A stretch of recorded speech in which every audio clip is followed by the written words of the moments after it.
వేములవాడ ఈ క్షేత్రం తెలంగాణలో ప్రసిద్ధి చెందిన క్షేత్రం. ఈ క్షేత్రం యొక్క చరిత్ర, ఈ క్షేత్రం ఆలయంలో ఉన్న దర్గా యొక్క ప్రాముఖ్యత చాలా భిన్నంగా ఉంటుంది. దర్గా వెనుక ఉన్న రహస్యాన్ని, నిజాం ప్రభుత్వం చేసిన అరాచకాన్ని ఈ వీడియోలో తెలుసుకుందాం. తెలుసుకునే ముందు స్మాల్ రిక్వెస్ట్, వీడియోని లైక్ చేసి ఛానల్ సబ్స్క్రైబ్ చేసుకోండి. వేములవాడ దక్షిణ కాశీగా పిలువబడుతున్న తెలంగాణ రాష్ట్రం రాజన్న సిరిసిల్ల జిల్లాలోని ఒక పుణ్యక్షేత్రం. వేములవాడ రాజరాజేశ్వర స్వామి క్షేత్రం పౌరాణికంగా, చారిత్రకంగా పలు విశిష్టాలను సంతరించుకుంది. ఈ దేవాలయంలో శ్రీ రాజరాజేశ్వర దేవి సమ్మేతుడై రాజరాజేశ్వరుడు లింగ రూపంలో వెలిసి నిత్యం పూజలు అందుకుంటున్నాడు. భాస్కర క్షేత్రంగా, హరిహర క్షేత్రంగా పిలువబడే ఈ క్షేత్రం గురించి భవిష్యోత్తర పురాణంలోని రాజేశ్వర ఖండంలో చెప్పబడింది. అర్జునుడి యొక్క మునిమనవుడైన నరేంద్రుడు ఒక ఋషిని చంపడం వల్ల కలిగిన బ్రహ్మహత్యా పాతకాన్ని వదిలించుకోవడానికి దేశయాటన చేస్తూ ఇక్కడికి చేరుకున్నాడట. ఇక్కడ ధర్మగుండంలో స్నానం చేసి జపం చేస్తున్న నరేంద్రుడికి కొలనులో శివలింగం దొరికిందట.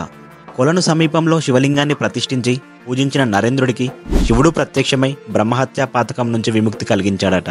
ఆ శివలింగమే ఇప్పుడున్న మూలవిరాటని స్థల పురాణం చెప్తుంది. పశ్చిమ చాళుక్యులు నిర్మించిన రాజరాజేశ్వరి స్వామి దేవాలయానికి వేములవాడ ప్రసిద్ధి చెందింది. చారిత్రక ప్రసిద్ధి కలిగిన ఈ దేవాలయానికి సుదూర ప్రాంతాల నుంచి యాత్రికులు వస్తూ ఉంటారు. ఈ పుణ్యక్షేత్రాన్ని దక్షిణ కాశీ అని కూడా పిలుస్తారు. మరియు ప్రధాన ఆలయ సముదాయంలో 2 వైష్ణవ ఆలయాలు ఉన్నందున హరిహర క్షేత్రం అని కూడా పిలుస్తారు. అవే శ్రీ అనంత పద్మనాభ స్వామి ఆలయం మరియు శ్రీ సీతారామచంద్ర స్వామి ఆలయం. అంతేకాకుండా శ్రీ అనంత పద్మనాభ స్వామి ఈ ఆలయం యొక్క క్షేత్రపాలకుడుగా చెప్పుకుంటారు. అదేవిధంగా ఈ గుడిలో శ్రీరామనవమి ఎంతో అంగరంగ వైభవంగా జరుపుతారు. ప్రతి సంవత్సరం శివరాత్రి రోజున 100 మంది అర్చకులతో మహాలింగార్చన జరుగుతుంది. అమావాస్య దాటి ఏకాదశి మొదలైన అర్ధరాత్రి వేళ శివునికి ఏకాదశి రుద్రాభిషేకం చేస్తారు. ఇక్కడ భక్తులు చేసే పూజలలో ప్రముఖమైనది ఓడెమొక్కు. భక్తులు గిత్తను తీసుకొచ్చి గుడి చుట్టూ ప్రదక్షిణ చేయించి ప్రాంగణంలో కట్టేసి ఆ గిత్తను దేవాలయానికి దక్షిణగా ఇచ్చేస్తారు.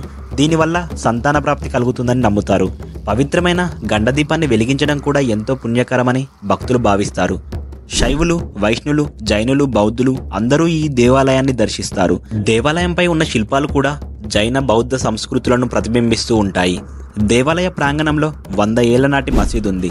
ఇస్లాం మతానికి చెందిన ఒక శివభక్తుడు ఈ గుళ్ళో ఉంటూ స్వామిని సేవిస్తూ ఇక్కడే మరణించాడట. అతని స్మృత్యార్థం ఈ మసీదుని నిర్మించారట. అయితే ఈ దర్గా గురించి ఇంకొక విధంగా కూడా చెప్పుకుంటారు. ఒక 100 సంవత్సరాల క్రితం ఒక ముస్లిం వ్యక్తి ఆలయంలో ఉన్న శివలింగంపై మూత్ర విసర్జన చేశాడని, దాంతో అక్కడి ప్రజలందరూ అతన్ని కొట్టి చంపారని అంటారు.